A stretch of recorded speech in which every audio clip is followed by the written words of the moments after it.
Hello friends, स्वागत है आपका मेरे यूट्यूब चैनल में। आज हम पढ़ने जा रहे हैं साइंस क्लास 3 का, जिसमें चैप्टर नंबर 17 इन्वायरमेंट।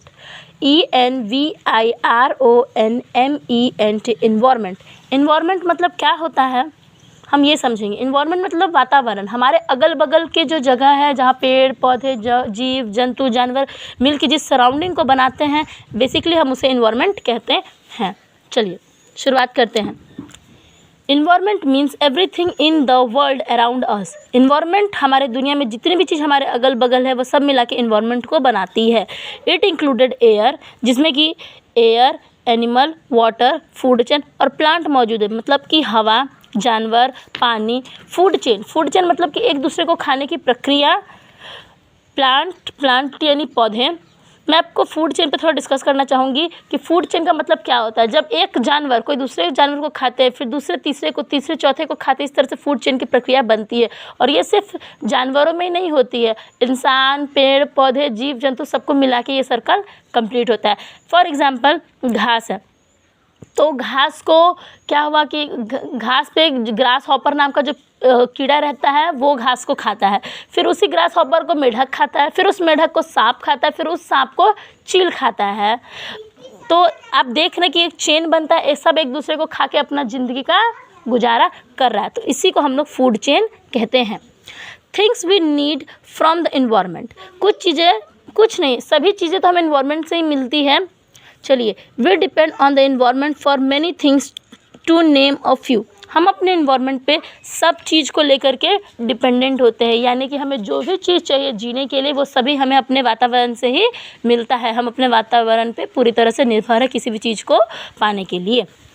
देखिए, सबसे पहला पॉइंट है we breathe oxygen present in the air. हमारे जीने के लिए सबसे ज़्यादा महत्वपूर्ण होता है ऑक्सीजन, और वो ऑक्सीजन हमें कहाँ से मिलता है? हवा से मिलता है। दूसरा पॉइंट है we get water from the rain which fills lake and river. दूसरा, हमारे जीने के लिए सबसे जो महत्वपूर्ण चीज़ है वो है पानी, और वो पानी हमें कहाँ से मिलता है? तो बारिश से जो पानी जाके लेक में, रिवर में, गड्ढे में, चाहे आप बोल सकते हैं तालाब में, नदी में, ये सब जगह जाके वो पानी भर जाता है।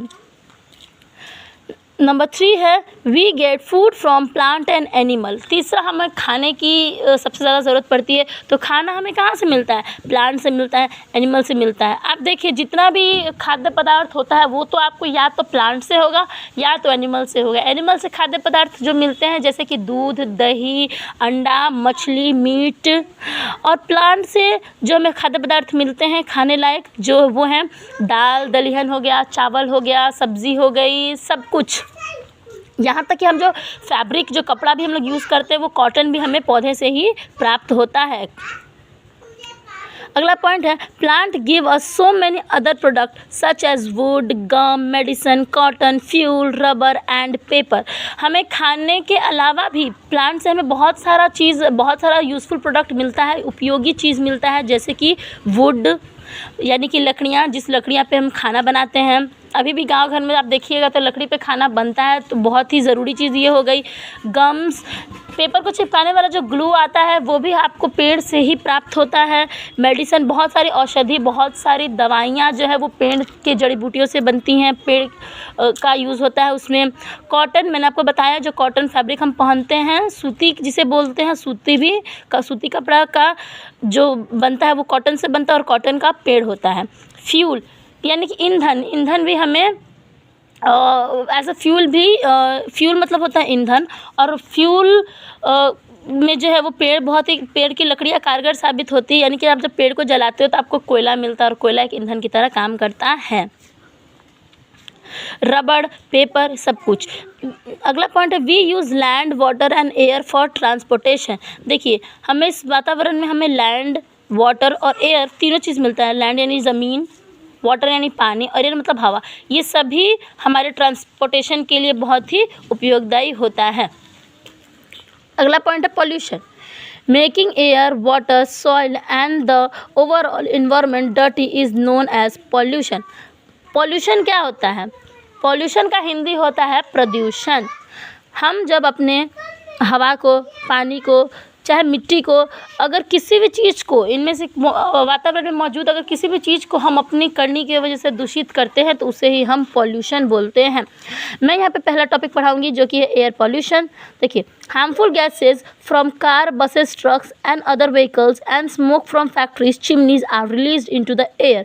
एयर पॉल्यूशन में हमने देखा कि जो भी हार्मफुल गैसेस होते हैं, खतरनाक गैस जो कार से निकलता है, बाइक से निकलता है, बस से जो धुआं निकलता है, चाहे जो स्मोक आप जो गाड़ी के पीछे से जो स्मोक वगैरह निकलता है, चिमनी से जो स्मोक निकलता है, वो सब कारण है हमारे एयर पॉल्यूशन का, हमारे हवा को प्रदूषित करने का। अगर हवा प्रदूषित रहेगा तो हमें सांस लेने में प्रॉब्लम होगी और इंसान को सांस लेने से संबंधित बहुत सारे रोग होंगे। तो इसीलिए आप एयर पॉल्यूशन ना करें। यहाँ मैंने पेज नंबर 123 पढ़ा दिया। अब मैं अगले पेज की तरफ बढ़ना चाहूँगी। पेज नंबर 124 आप यहाँ देख सकते हैं पेज नंबर। चलिए स्टार्ट करते हैं। This cause air pollution. We need to breathe fresh, clean air to live a healthy life.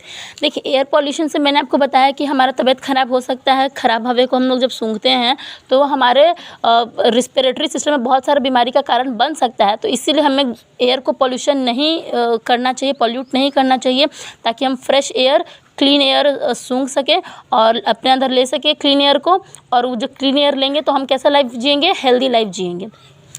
Polluted air cause disease such as cough and asthma. Polluted air जब हम सूंघते हैं, जब पॉल्यूटेड एयर हम अपने body के अंदर इनहेल करते हैं तो उससे हमें बहुत सारी बीमारी हो सकती है, जिसमें कि एक कफ और अस्थमा है। अस्थमा एक ऐसी बीमारी है जिसमें आदमी को सांस लेने में प्रॉब्लम होने लगती है। It also make our eyes turn red. आपको पता होना चाहिए कि ख़राब हवा की वजह से हमारे आँख को भी बहुत इफ़ेक्ट पड़ता है और आँख हमारा रेड कलर में टर्न हो जाता है, रेड कलर हो जाता है, आँख से पानी आने लग जाती है। And watery. Polluted air also harm plant and animal. खराब और प्रदूषित हवा जो है वो प्लांट और एनिमल को भी बहुत ही नुकसान पहुंचाती है। Plant keep the air fresh and clean. Plant more trees. Plant जो है वो बहुत ही उपयोगी होता है। प्लांट जो है वो हमारे एयर को बहुत ही क्लीन और फ्रेश करने में मदद करती है। इसलिए कहा जाता है कि आप ज़्यादा से ज़्यादा पेड़ लगाएं ताकि वातावरण एकदम क्लीन रहे, एयर जो है वो एकदम क्लीन रहे। अब अगला पॉल्यूशन पे हम लोग आते हैं, water pollution. Water pollution is caused when dirty water from the house, farm and factories flow into the river, lake and ponds, making these water bodies dirty. Water pollution कब होता है? जब हमारे घर का गंदा पानी, नाला नूली का गंदा पानी, चाहे किसी भी कारखाने का गंदा पानी जब समुद्र में चाहे नदी वगैरह में छोड़ दिया जाता है तो इससे बड़ी मात्रा में वाटर पॉल्यूशन हम लोग को फेस करना पड़ता है। At time garbage is dump near a river bank. आप देखिएगा कि जितने भी कचरा का जो टाल सब होता है वो सब ज़्यादातर किसी भी नदी के किनारे फेंक दिया जाता है, जिससे कि भी वाटर पॉल्यूशन होता है भारी मात्रा में। This lead to the pollution of the river water. Drinking and uses polluted water can cause disease. देखिए, अब हमारे होमलाइन में जो हमारे घर में जो पाइपलाइन में जो वाटर आते हैं वो यही नदी में से, यही जो नदी है, तालाब है, यहीं से साफ़ होकर हमारे वाटर जो पाइपलाइन में हम पानी आता है, अगर इसी पानी को हम पिएंगे तो ये हमारे शरीर के लिए कितना हानिकारक हो सकता है। और गांव घर में तो कल की सुविधा होती है, लेकिन आप ये समझिए कि पॉल्यूटेड वाटर जल्दी से अब मिट्टी के द्वारा अब्जॉर्ब भी नहीं हो पाता है, क्योंकि उसमें बहुत सारा वेस्ट प्रोडक्ट होता है, प्लास्टिक का भी रहता है, कचरा वगैरह, तो वो सब वाटर जल्दी सोख भी नहीं कर पाता है ग्राउंड, और ये इससे कि वाटर का शॉर्टेज भी होता है और भारी मात्रा में वाटर पॉल्यूशन भी होता है। पॉल्यूटेड वाटर से बहुत सारे डिजीज़ भी हो सकते हैं, बहुत सारी बीमारियां हो सकती है, जैसे कि डायरिया हो गया, चाहे आपको स्किन इन्फेक्शन भी हो सकता है अगर पॉल्यूटेड वाटर के संपर्क में आप आए तो। Oil from the ship leak into the water, making it pollute with the harmful chemicals such as pollution of the water bodies, kill plant and animal living there.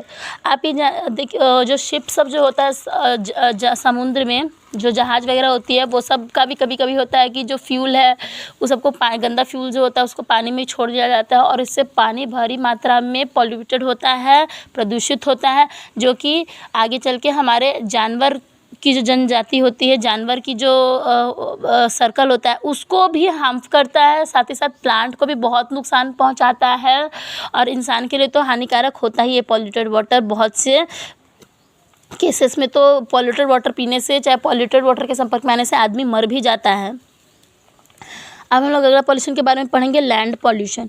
When we through garbage carelessly it lead to the land pollution. अगर हम इधर उधर कूड़ा करकट जब फेंकते हैं तो ये मेन रूप से लैंड पॉल्यूशन को न्योता देता है, यानी कि भूमि प्रदूषण का कारण बनता है।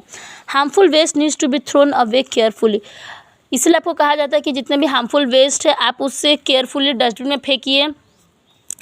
फेंकिए, ताकि जो हमारे घर जो सफाई कर्मचारी आते हैं वो आजकल ट्रैक्टर पे घूमते रहते हैं, तो वो जितना भी वेस्ट है सबको अपने हिसाब से छांट के सूखा कचरा को अलग, गीला कचरा को अलग डंप कर सके।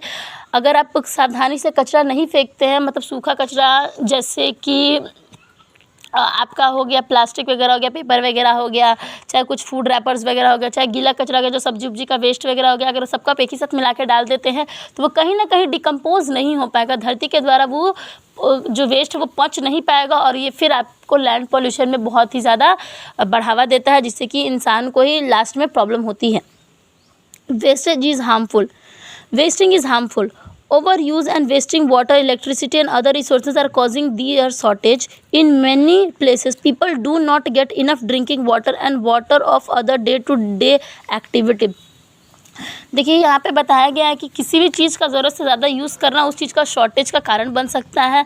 आप ये याद रखिए कि इस दुनिया में आपको कोई भी जो रिसोर्स मिला है वो लिमिटेड ही मिला है, चाहे वो आपको पानी मिला हो, पानी की रिसोर्स पानी हो गया, चाहे लैंड हो गया, चाहे कोई भी रिसोर्स आपको मिला है तो एक लिमिटेड तौर पे ही मिला है। तो उस लिमिटेड रिसोर्स को आप बचा के यूज़ कीजिए, अपने उपयोग भर यूज़ कीजिए, ताकि वो रिसोर्स दूसरों के लिए भी, आपके आने वाले जनरेशन के लिए भी बच सके, ताकि दूसरे लोग भी उसका यूज़ कर सके। आप जानते हैं कि जो हमारे अर्थ पे है वो बहुत ही कम परसेंटेज वाटर है पीने के लिए, 95 to 97% तो सॉल्टी वाटर है, जो कि नमक मतलब जिसे खारा पानी कहते हैं, जो समुद्र में पाया जाता है, वो पानी तो हम पी सकते नहीं हैं। बचा 1% पानी हम लोग पीते हैं। कुछ परसेंटेज जो है वो पानी का पहाड़ों पे बर्फ़ के रूप में है, तो बर्फ़ के रूप वाला पानी भी आप नहीं पी सकते हैं। बारिश से जो पानी आता है उसको भी बगैर फिल्टरेशन के आप नहीं पी सकते। तो 1% ही पानी बचा जो ज़मीन के अंदर है, जिसे हम कल के द्वारा पीते हैं।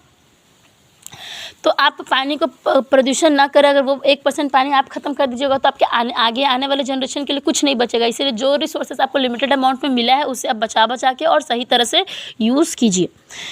किसी भी चीज़ का वेस्ट आप मत कीजिए, क्योंकि देखिए यहाँ पे लिखा है wasting paper leads to the cutting of more and more trees. बच्चे हो आजकल के डेट में बच्चे बहुत सारा पेपर फाड़ते हैं, नाव बनाते हैं, ये वो, आप वो काम मत किया कीजिए। आप जितना पेपर को वेस्ट कीजिएगा, आपको पता है कि पेपर जो है वो पेड़ से बनता है, तो आप जितना पेपर वेस्ट कीजिएगा उतना पेड़ कटेगा, उतना आपके इन्वायरमेंट को हार्म ही होगा। Need to conserve the environment. Conservation is the protection of the environment and the thing found in the nature. It include conserving. Conservation जो एक ऐसा प्रोसेस है जिसमें हमें जो रिसोर्सेस मिला है उस सभी रिसोर्सेस को हम प्रोटेक्ट करते हैं, बचा के खर्च करते हैं, उसी को हम कंजर्वेशन बोलते हैं। जैसे कि plant, air, animal, forest, water, soil, ये सभी हमें लिमिटेड अमाउंट में ही मिला है, तो हमें उन सबको कंजर्व करना चाहिए, लिमिटेड अमाउंट में यूज़ करना चाहिए, और इस सबको प्रोटेक्शन भी हमें करनी चाहिए। Many people have found out ways that are likely to help our environment. Each one of us can use help protect the environment through little effort. देखिए किसी एक इंसान से ये environment, ये वातावरण बच नहीं सकता है, हम सभी इंसान को इसमें अपना योगदान देना पड़ेगा।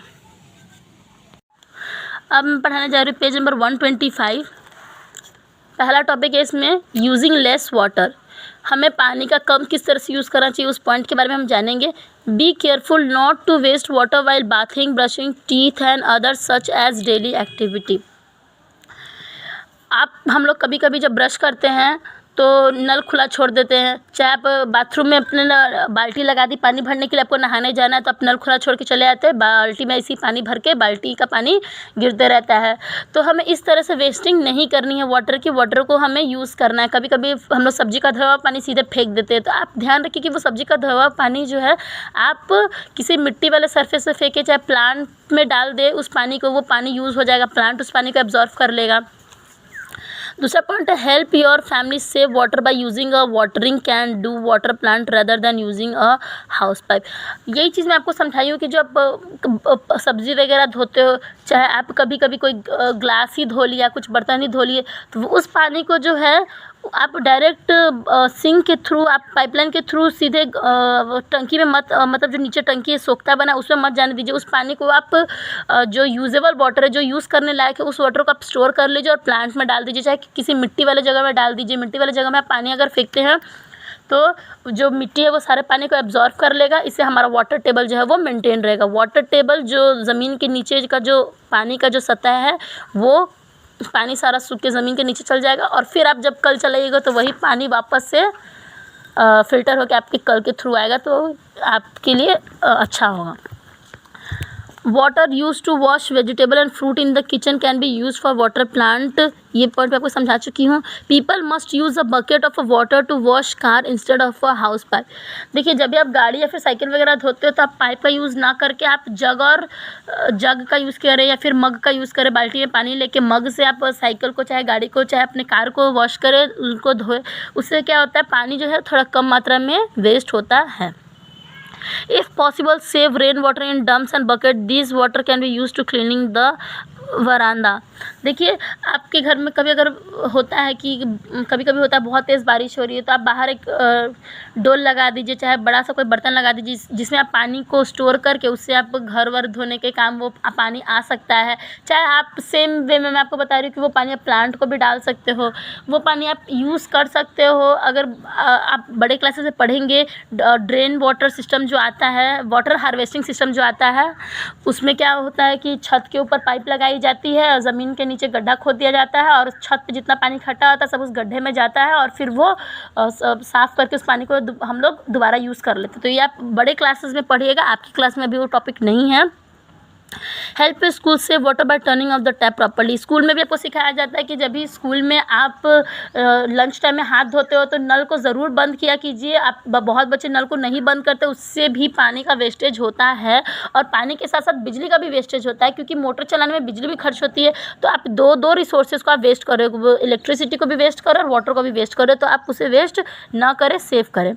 गेट अ लीकिंग पाइप और टैप रिपेयर्ड इमीडिएटली। कभी कभी होता है कि कुछ पाइप कहीं से फूट गया है तो पानी वहाँ से चू रहा है, तो आप ऐसा भी कंडीशन नहीं होना चाहिए। आप उस टूटे हुए पाइप को जल्दी से रिपेयर कराइए ताकि पानी जो है वो इधर उधर राई छाई नहीं हो, पानी जो है वेस्ट ना हो। Use less electricity and fuel. Don't switch on light during the day, let the sun light enter through window by pulling off curtains during day time. देखिए, यहाँ पे लेस इलेक्ट्रिसिटी को और लेस फ्यूल को use करने वाला topic है, यानी कि ईंधन, फ्यूल मतलब ईंधन को कम यूज़ कीजिए, इलेक्ट्रिसिटी यानी कि बिजली को कम यूज़ कीजिए।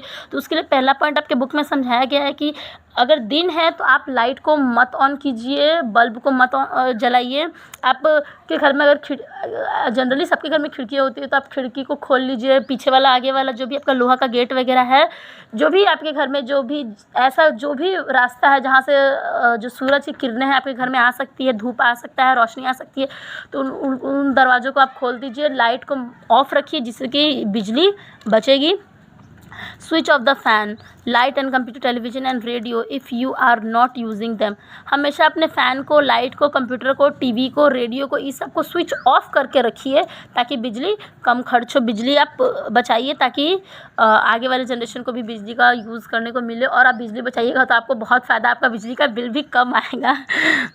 Use energy saving bulb. आप एनर्जी सेविंग बल्ब यूज़ कर सकते हैं। एनर्जी सेविंग बल्ब में मैं आपको बता रही हूँ कि जो पीला वाला बल्ब जो होता है, जो आप लोग के घर में पहले लगा रहता था, वो 100 वाट का बल्ब होता है, जनरली ज़्यादा वाट का बल्ब होता है। तो आप वो पीला वाला बल्ब ना लगा करके आप वाइट वाला एलईडी बल्ब लगाइए अपने घर में।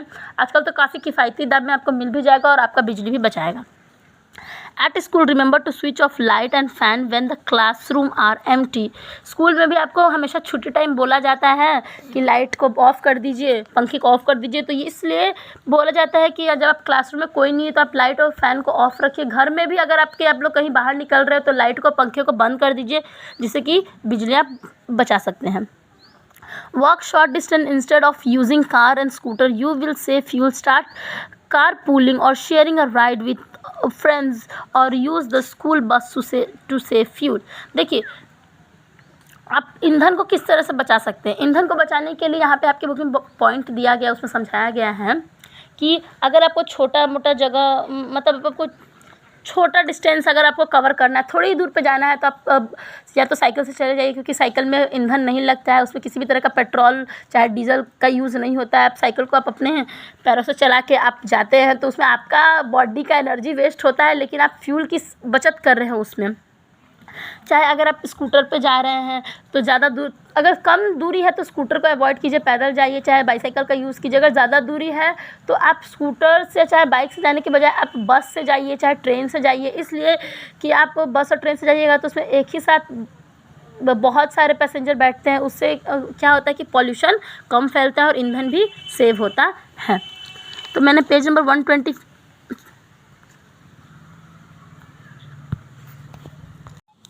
चलिए अब मैं पढ़ाने जा रही हूँ page number 126। Reduce trash by using buying less causes less trash और waste, buy something new only when you really need it. आपको जब किसी चीज़ की ज़रूरत हो तभी आप उसे बाय कीजिए, अननेसेसरली आप कोई भी चीज़ को बाय मत कीजिए, वरना वो एज अ वेस्ट ही काउंट होता है। Some waste such as aluminum cans, glass bottle and jars and the paper can be recycled. Recycle mean to change a waste in item into something new and useful. It is done in factories. देखिए आपके पास aluminium cans होता है, चाहे कुछ bottle होता है, आपका जो पुराना लंच बॉक्स वगैरह है, चाहे जो जार वगैरह है, चाहे पेपर वगैरह है, इस सब को आप फेंकिए मत। कबाड़ी वाला जो आता है उसको आप बेच दीजिए। कबाड़ी वाला जो है वो इस सब को ले जाता है, फैक्ट्रीज़ में देता है और वो वहाँ पे फिर रीयूजेबल आइटम में कन्वर्ट हो जाता है।